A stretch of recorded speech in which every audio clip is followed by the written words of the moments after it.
This week, Michael Elias, author of the psychological thriller You Can Go Home Now, shares much of the wisdom that he brought to novel writing from his screenwriting career with movies such as The Frisco Kid and The Jerk. You're taught to begin the scene after it begins and get out of the scene before it ends. You're listening to Writer's Voices with Monica and Caroline. I'm your host, Monica Hadley. My mother, Caroline Kilburn, is taking a week off today, but she'll be back on the air with us next week. We have, as always, a really interesting book and an interesting author who's had quite a career as a writer. So we'll be talking a little bit about his career beyond this particular book. Michael Elias is an award-winning writer, actor, and director who has written film, television, theater, and fiction. He was born and raised in upstate New York and moved to New York City to pursue a career in acting. He was a member of the Living Theater and has a lot of acting credentials. He then transitioned to Hollywood and with Frank Shaw wrote the screenplay for The Frisco Kid starring Gene Wilder and Harrison Ford and then many others. And he also did the screenplay for The Jerk, working with Steve Martin. He wrote and directed Showtime's Lush Life with Forrest Whitaker and Jeff Goldblum, was nominated for Best Director at the Cable Ace Awards that year, and that TV movie has become a jazz film classic. His semi-autobiographical play about a small hotel in upstate New York ran for 4 months in Los Angeles, and he now lives in Los Angeles and Paris, and his upcoming novel is titled You Can Go Home Now, and it's a psychological thriller featuring a female cop on the hunt for a killer while battling violent secrets of her own. And actually that may have just been published. I think it's not upcoming. I think it's actually out. Welcome to Writer's Voices, Michael. Oh, thank you, Monica. Yes, the book is out. It came out June 23rd, so I think I'm in my almost a month. Yeah. Now, is this your first published novel? No, it's my second. My first was 2013. It's called The Last Conquistador, and it's a sort of a science fiction novel set in present-day Peru, and it involves a lost city of the Incas that is still alive and hidden in the Amazon. And I guess it's a mystery adventure, King Solomon's Mines. Well, that sounds interesting, but it sounds like very different from your new book, from You Can Go Home Now. And of course, I mean, reading all of the different things that you've written, you don't really have a genre that you stick to, do you? No, I'm all over the place. I'm an all over the place guy. I think whatever interests me out of my life, my travels, I guess I want to write about it.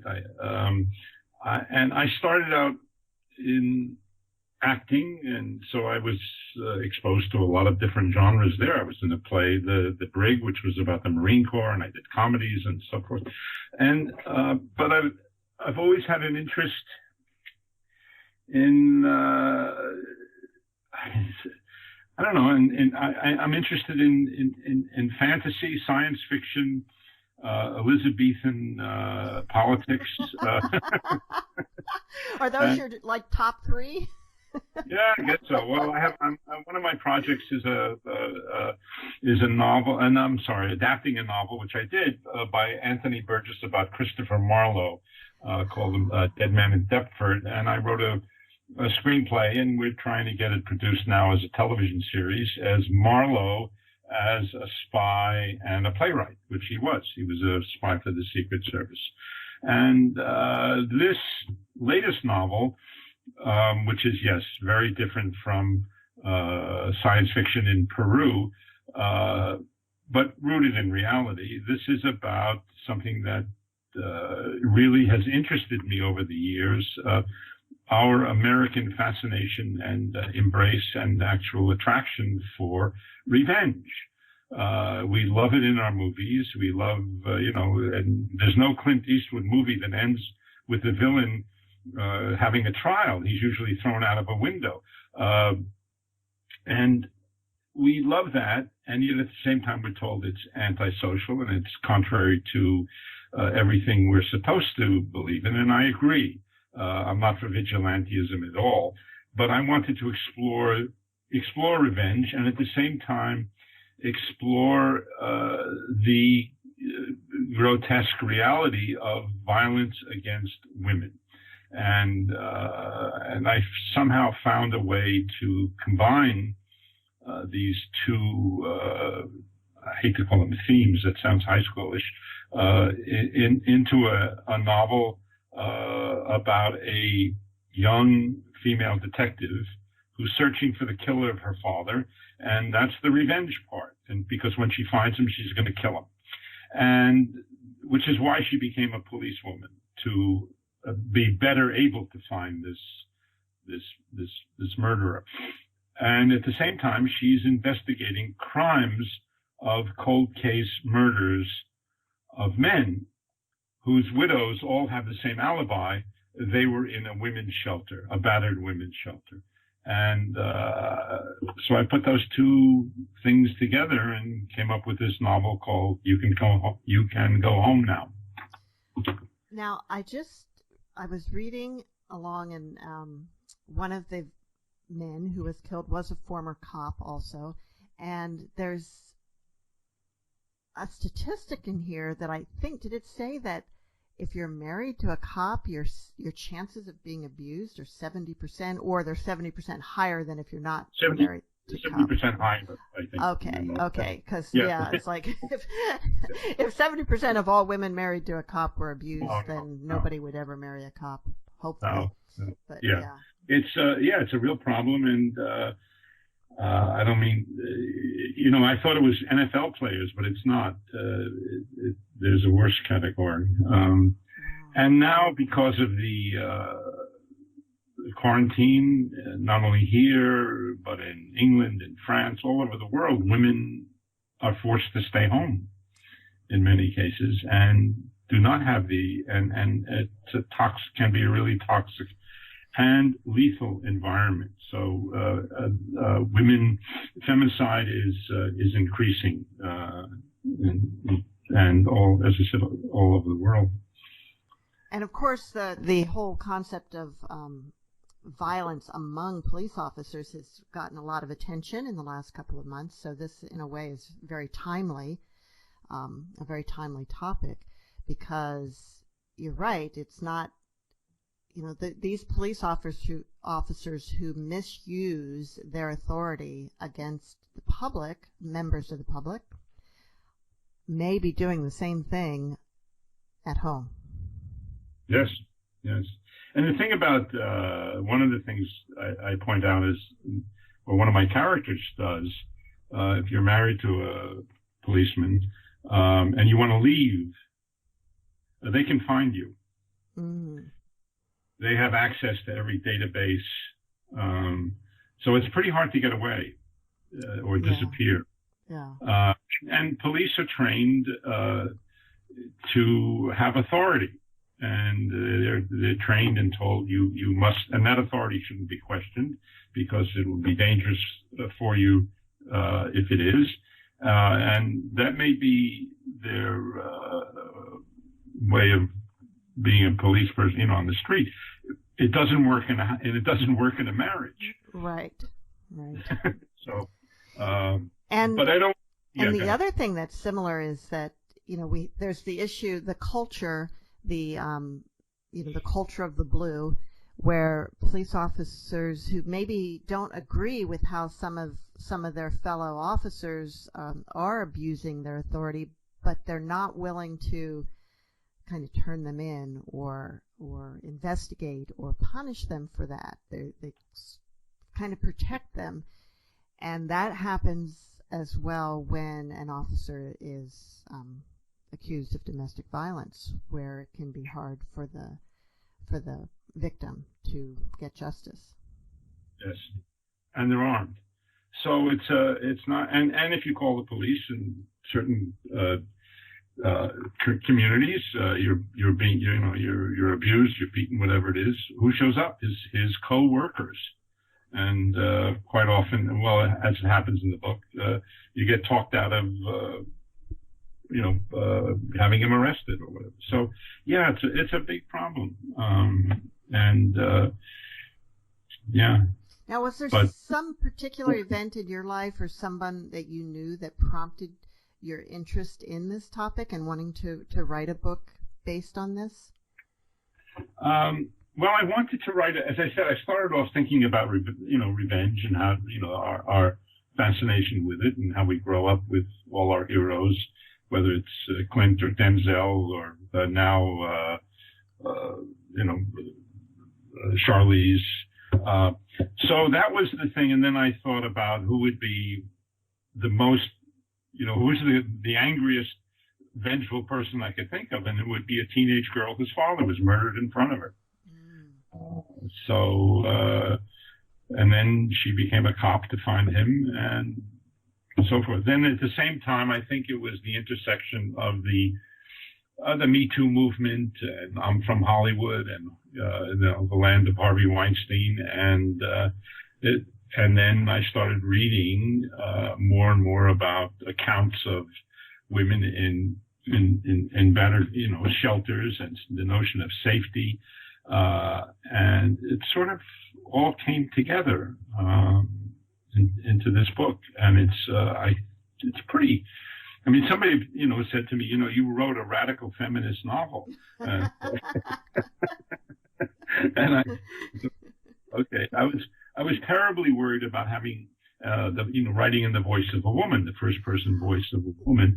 I was going to ask you about that, why you chose to do it that way. Well, I think because I wanted it to be immediate and I wanted it to come right from her. I didn't want to say, she thought this or she felt this. I wanted her to say, I feel this. I hate this, whatever. I wanted it to be direct, but in order to do that, I had to write it. So I had to write in her voice. I had to find her voice, and I had to make sure I got it right. There's no, I'm perfectly aware of misappropriation, and I'm aware of impinging on or putting somebody else out who may have that story to tell from their own. But I tried it, and I checked all along the way and made sure that my readers along the way and were women, and they could tell me where I went wrong, and it was with their assistance. So I hope I got it right. And from what I hear, I think I did. But well, it's interesting because if it's a man writing from a woman's perspective, I think that as a woman reader, I might have a tendency to be more critical about the voice. And it's like, I might think, well, I wouldn't think or say that, so he doesn't know what he's talking about because he's a man. But a lot of other women would not think or say the same way that I would. And so, well, I agree with you. Yeah. Because, I'm, for instance, we do it in other ways too.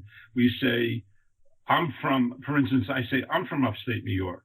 And if I read a book that takes place in upstate New York, I do read through that lens of, did they get it right? And yes.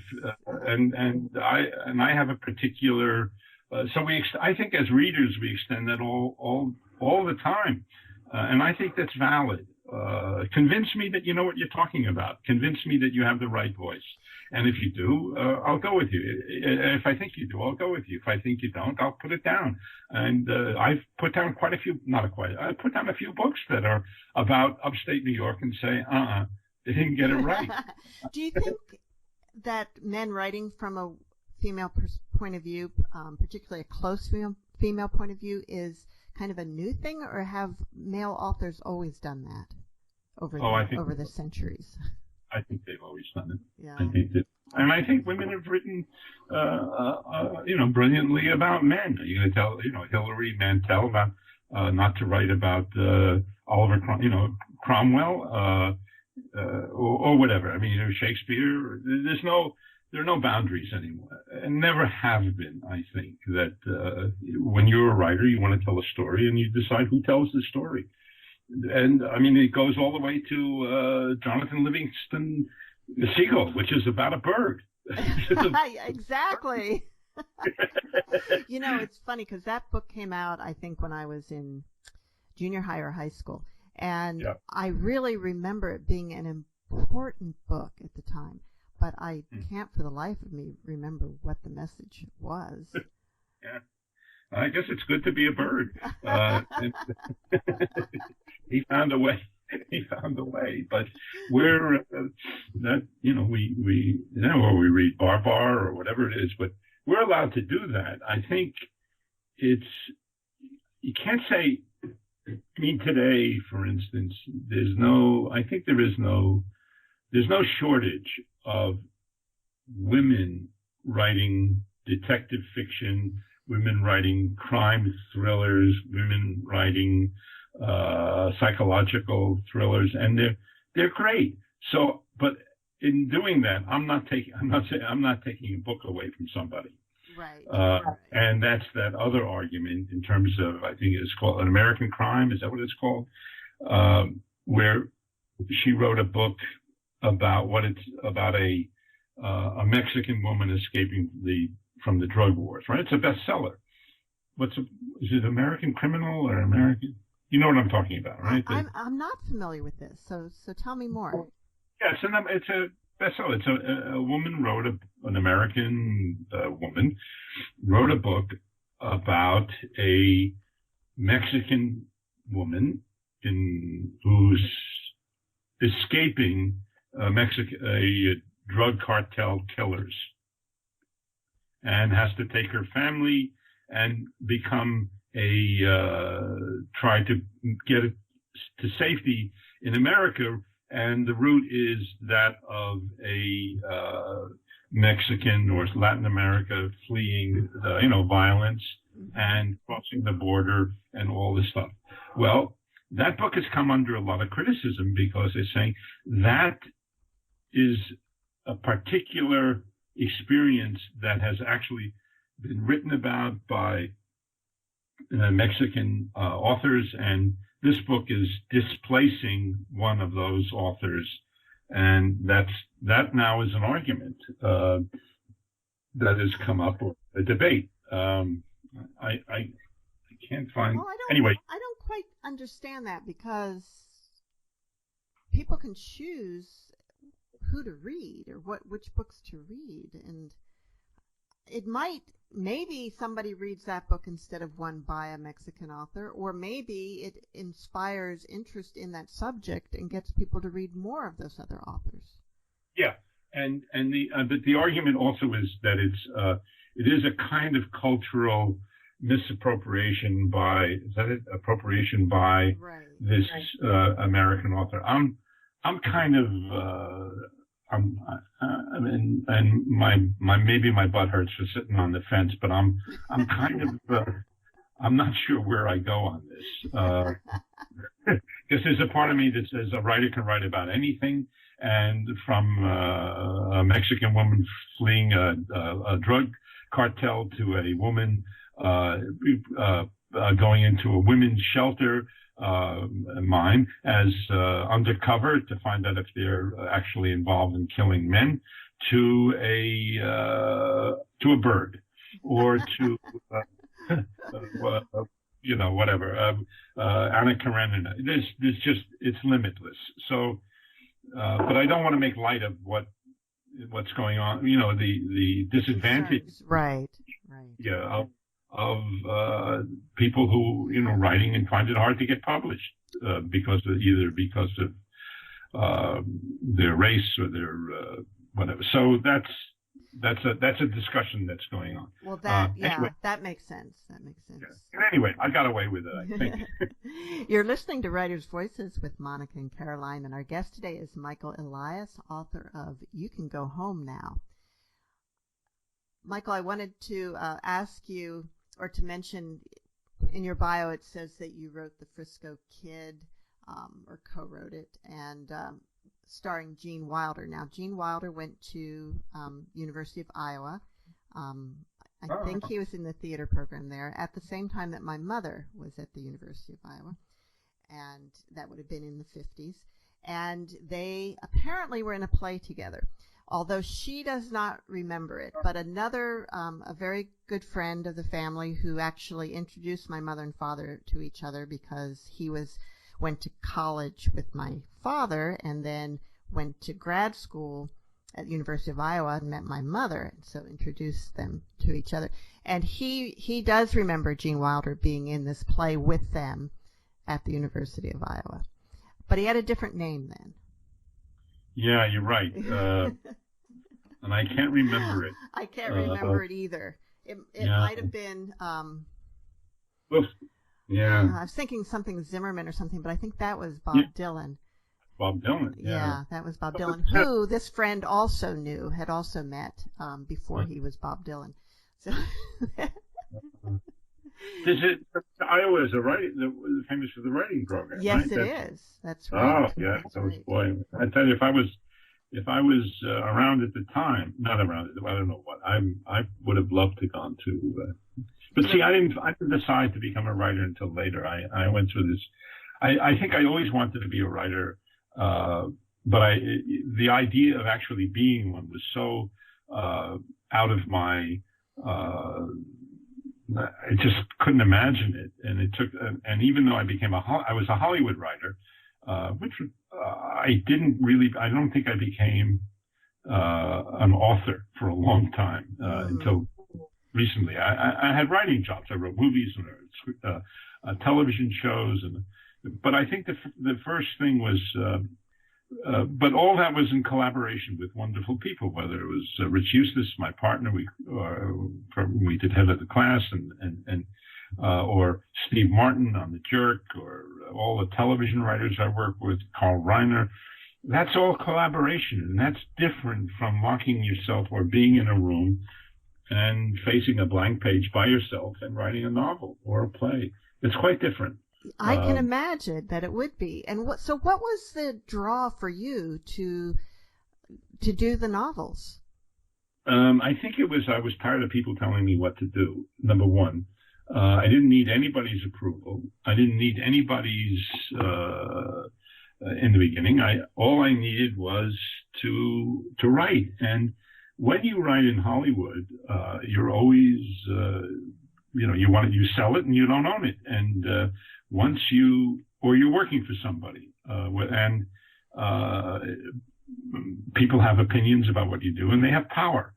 So if you're a screenwriter, quite often the first thing that happens to you after you sell your screenplay is you're fired. The director says, I'll take it from here, kid, and I will hire my favorite writer to come in and do the rewrite. Or a studio executive who says, I have notes, and you have to address them, unless you're maybe Aaron Sorkin, or maybe somebody who has that authority, or you are a director-writer. One of the joys of my life was directing something I wrote, the Lush Life, the jazz movie, because I kept the writer, who was me. I didn't, and the director is the ultimate power, really, in Hollywood. And once a movie gets started, I mean, stars, of course, are important too, but the director is really the most important. And I give you an example. When I was doing my play, I had a director, a famous director, Paul Mazursky, directing it, and he came to me and he said. In rehearsals, he says, I'm not happy with the ending. I think we should change it. And I said, what makes you unhappy? And he told me, I don't remember what it was. And he said, so, let's come up with a different ending. And I said, no, I like it and I'm going to keep it. And he said, and I said, no buts. And if this was a screenplay that he was directing and he said, I don't like the ending. And I said, no, I would have been out on the street. I would have immediately, because that's the power of a director in the movies. However, in the theater, the power resides with the writer. So he said, well, if you don't change the ending, you're going to have to find another director. I said, okay, I can. And we kept the ending, and we stayed friends. But it was my ending, and I'm not changing it. And that was. I said to myself, wow, this is really. I like this. And I'll go back and I'll tell you a story about the Frisco Kid, where the director said to me, his name was Bob Aldrich, wonderful man, terrific director. And he said, we have a problem. I said, what's that? He says, Gene doesn't like the ending of the movie in the script. And I said, oh. He said, so Gene wrote a new ending. He said, well, I said, oh, I think he read it to me, and I said, oh, I don't like that. And the director said, here's the problem. I won't shoot Gene's ending. He won't shoot your ending. And we need an ending. So here's what I suggest. You write one, give it to me. I'll tell him I wrote it. And he'll do it. I'll talk him into it. And that's what happened. Wow. That's what he had it. So anyway, so I can understand writing a novel. You get control from beginning to end, and I expect that because of your credentials in screenwriting, plays, so forth, that it maybe was a little easier for you to find a publisher than it might have been for other novelists when they're first starting out as novelists. Is that true? I don't know. It was very. It was very hard. Oh yeah, this thing, I wrote it, and and by the way, I found out that I worked with an editor, Sarah Nelson at HarperCollins, who was fantastic, and she gave me really good suggestions about my novel. But she always said, in the end, it's yours. And I work on the principle of I'll try it, I'll think about it, or I'll try it, and my name is still going to be on it if it's a good idea. So I'm open to suggestions. I'm just not open to orders. And that's the difference, I think, between writing a novel and or a play, as opposed to writing a screenplay or a television series. So let's see. Your question, was it hard to get it published? Yes, it was very hard. And here's what happened was I was living in France because my wife got a job there in Paris. And she took me kindly along with her. And I wrote and she worked. And she ran an American cultural institution in Paris. And I got the novel to a French publisher who liked it and said, yeah, we'll publish this. And then I wrote to an agent who was sort of she was kind of doubtful about it. But I said, I'm going to have a French publishing deal. She said, let me read it again. And she liked it a lot more. And the same thing happened with the publisher. I said, it's going to be published in France. Does that mean anything? Let me read it again. And that's what happened. So I got really lucky being in Paris and having a French publisher. And it comes out in November in Paris. And I will have a book I can't read. But it'll be... I was going to say, so were you involved at all in the translation? No. I've been assured. However, they showed me it's being published by something called Édition de Masque, and it's a French crime publisher. They were the first ones to publish Agatha Christie, and they publish crime novels, and they're famous for it. And she showed me a couple of American authors they publish, and I'm getting one of their translators. So I think I'm in good hands. I'm not worried about that. Now, your first novel, The Lost Conquistador, yes, I have that right? It was published by Open Road Media. What is yes. that? Well, Open Road Media was an early ebook publisher that was started by Jane Friedman, who was a big publisher somewhere, editor. And their model was to eventually, and they buy up libraries or of authors. And I guess they were betting on someday there will be no more bookstores, and you will buy or books, and you will read. Everyone will be reading ebooks and Kindles. And my agent in London at the time sold it to them, or offset, and I did. I think in retrospect it may have been a mistake, because my book was a real beach airport bookstore adventure story that got great reviews, but I don't think it because it was an ebook, and you can get it in paperback too. I think I would have been better off with a regular publisher. I don't know how they're doing or what, but that's what Open Road Media was. It wasn't not self-publishing. I mean, they gave me the advance. They hired an editor. They designed a cover. They were terrific. I just think it may have been premature in terms of the whole ebook industry. I don't know. But they do sell paperbacks also? Oh, yeah. You can get it. Just go on Amazon. It's called The Last Conquistador, and it's an FBI agent and a Peruvian archaeologist searching for the lost city of the Incas, which may be kidnapping children and to sacrifice them. So. Yeah, I noticed when I went to the Open Road Media's website that they do have a lot of very famous authors. I guess they're back catalogs that they're publishing as ebooks. Octavia Butler is one of my favorites. Yes. I've been listening to her books in Audible recently.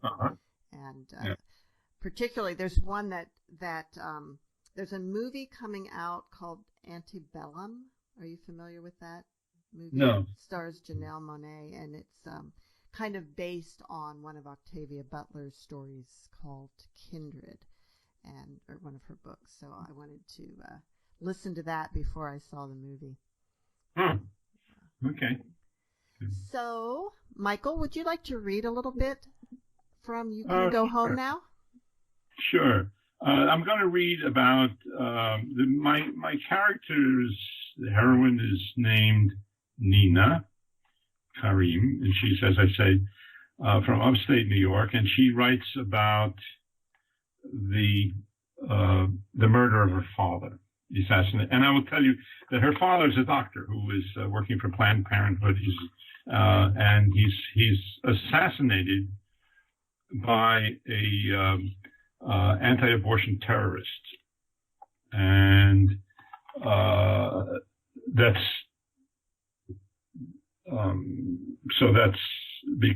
part of it too. That's her raison d'etre for looking for this assassin. Okay.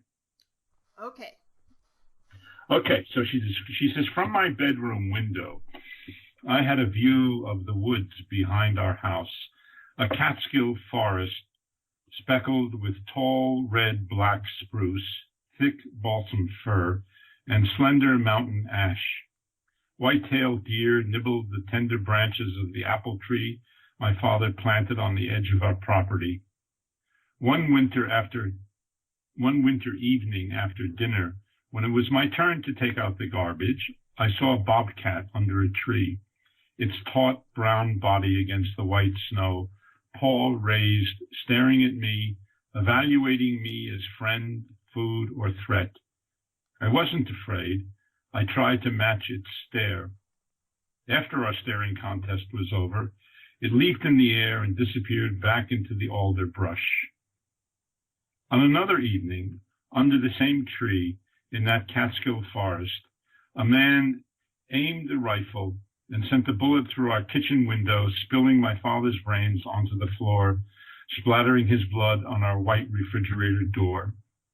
Sammy and I had been eating dessert, chocolate cake topped with vanilla ice cream, while our father washed the dishes.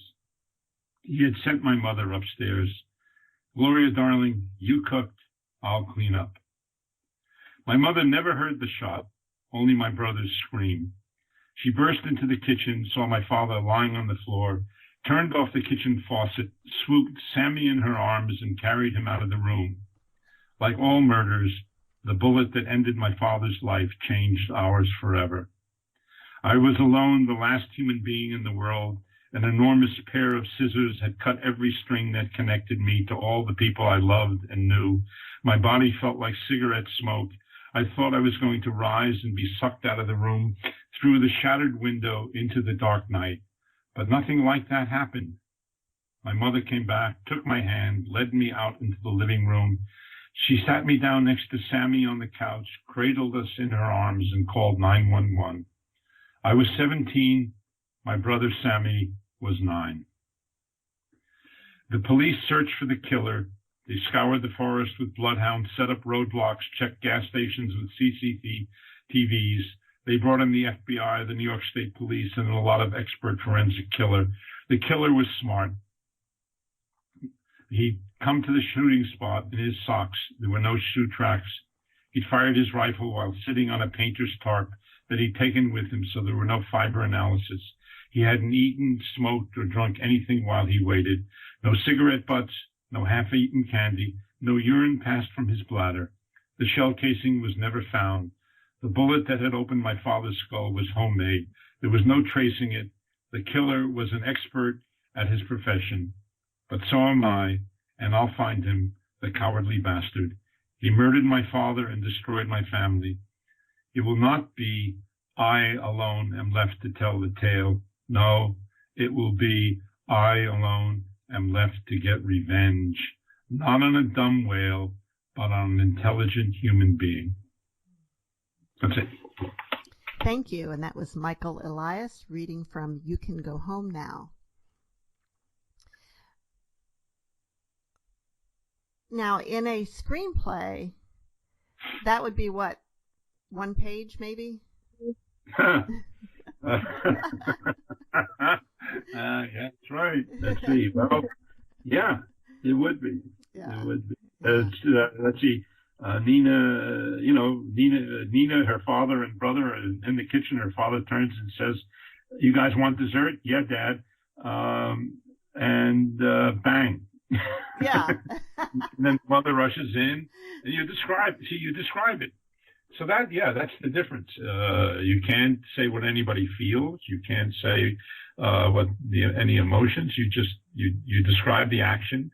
You don't even have to describe the room that much because the producer or the director has employed talented kitchen designers. Right, right. So it's a really different thing. Very few adjectives. Yeah. Or adverbs. Yeah. It's right. But it's a blueprint and a lot of with dialogue, and you have to be, skillful about it, and you have to create images and action, character through action and dialogue. So it's very different. Now, what skills did you learn as a screenwriter that you think carried over, that made you a really better novelist? I'm guessing it's dialogue. I think the dialogue is pretty good, and then it also comes from acting, but also writing a lot of dialogue that people have to perform and saying, getting used, does it work? And by the way, actors could say, I don't feel comfortable saying this. I always said as a director, or even when I was running a show, I would say, well, you say it, and then I will hear it, and then we will decide. And if it's no good, I'll be the first to tell you, and I'll be the first to change it, or listen to your suggestion. But I have to hear what I wrote first. So don't come in with rewritten lines. I want to hear the ones I wrote first and see how it works. Okay, so that's one thing. I think I'm good at dialogue. I think that the other thing is, maybe it's economy, maybe that thing or that thing you describe, you don't need a lot of adverbs and a lot of adjectives, and you maybe I bring that to my novels also, because somebody said, or people have said, well, they read almost like movies, and I like to keep stuff moving, and I'm maybe I'm not a lot of introspection sometimes, maybe, and also I think, let's see what else. I'm not, movies, writing screenplays, you learn to be a minimalist in a sense, and novels are maximal. Is that the word? Sounds good. Yeah, but I also detect more and more in novels that are, I would say, too long and too heavy, and when I hold them in my hands and fall asleep, they bang my nose. I think there's too much sometimes, and it's we used to call them, chuffa, and so I don't know. I'm more economical, I think, and maybe that makes. And I know how to pace, I would say, and of course, screenplays, scenes. You're taught to begin the scene after it begins and get out of the scene before it ends. So I do that, and I think that's a good technique. Maybe it's almost learning to write with commercial interruption. I don't know. So there are those things that I think are helpful. Yeah. So. Okay, that's a lot. That's a lot. Can I That's give you really an good. answer? Yeah, that's a great answer. Are there any things that you had to learn over in order to be a novelist that didn't carry over well from screenwriting? Well, yes, absolutely. And probably the hardest and the most important thing was introspection. What is somebody thinking, and what is somebody feeling? And then whose voice do you hear? And especially as I said, You Can Go Home Now, it's all first person, and nobody else gets to say what they're thinking except she's the only one. In terms of internally, and then a novel that is not that, that's different and more difficult, I would say. So I'm writing one now that's not in first person, and I have to be generous so I can illuminate other characters and not just concentrate on my own. And then description, because you do want to tell people what rooms are like, what the weather's like, these are the nuts and bolts, but sometimes it's really hard. The detail. Yeah. Because also, I think finding people. I'm not saying I got lucky, but finding people, finding characters, and connecting them to one's own experience and people so that you're writing like all the characters in You Can Go Home Now, or most of them. If they tell stories, they're stories that I heard.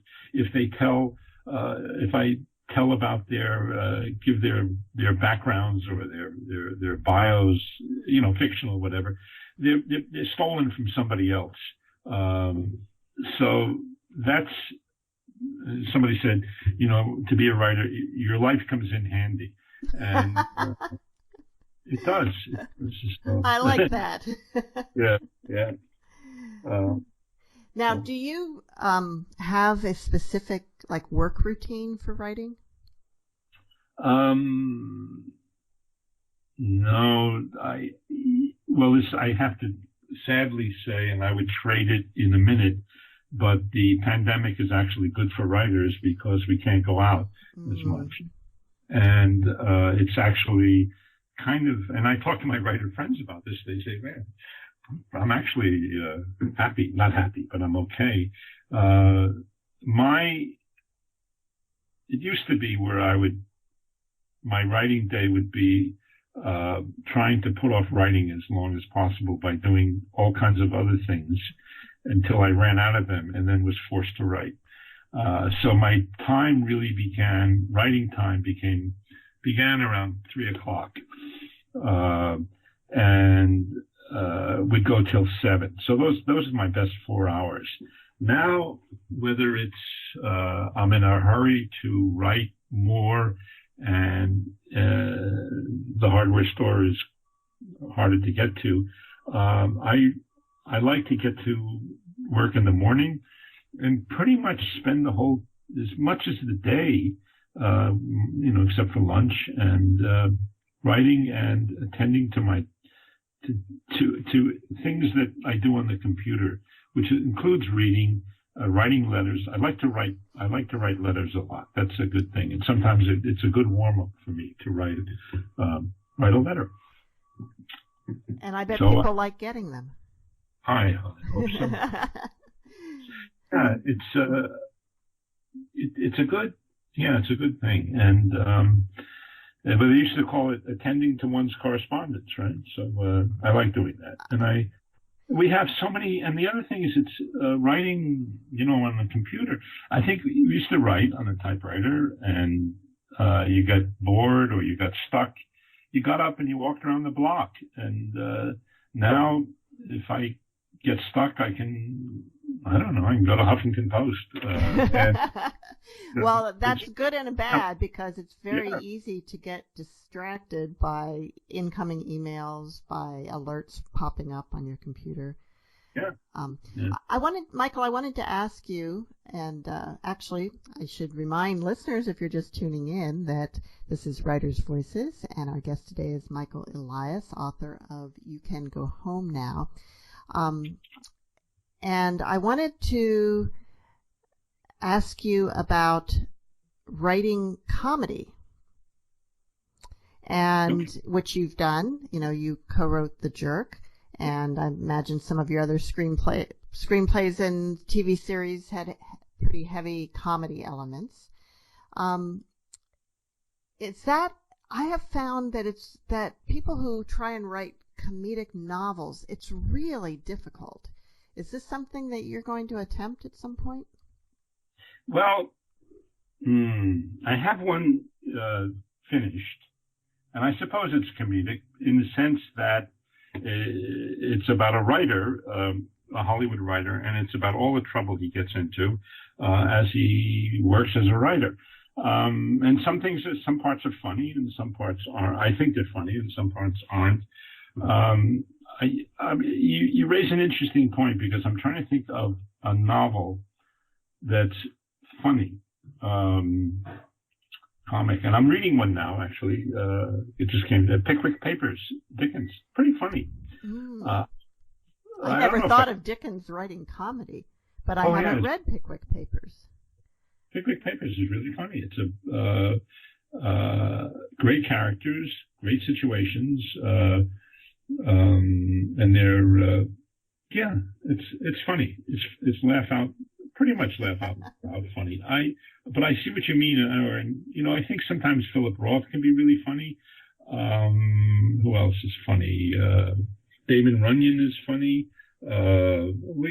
Mark Twain. We have a great tradition of American comic novelists, but they're always, I think, the funniest and the best ones are also dealing with reality, and comedy is always on the edge and then one step away from tragedy, and and I think that my people have said, there's a lot about your character, as desperate or the situation is, that's funny sometimes, and it's because she's acerbic and sarcastic, and maybe that's a kind of comedy and funny, but I can't see life without laughter or some kind of humor. I can't see it. I mean, maybe I think it works for an author to have characters. I mean, obviously, characters should have a sense of humor, and it should come through in the story. But the focus has to be on the story, and the comedy is not exactly an afterthought, but it has to serve the story. And if you try and make being funny the primary purpose, I think that's hard to do. Yeah. Well, see, I won't read it to you, but there's one page where she talks about the guns that she carries, her weapons. Mm-hmm. And then she talks about, and just all of a sudden she tells a story about this cop, Officer Salucci, who had to go to the retrain or take the whatever his testing with his revolver, and he went to the police range and they said, okay, just shoot your revolver, make sure everything's okay, you can still see the target. And he took out his pistol and the gun was jammed.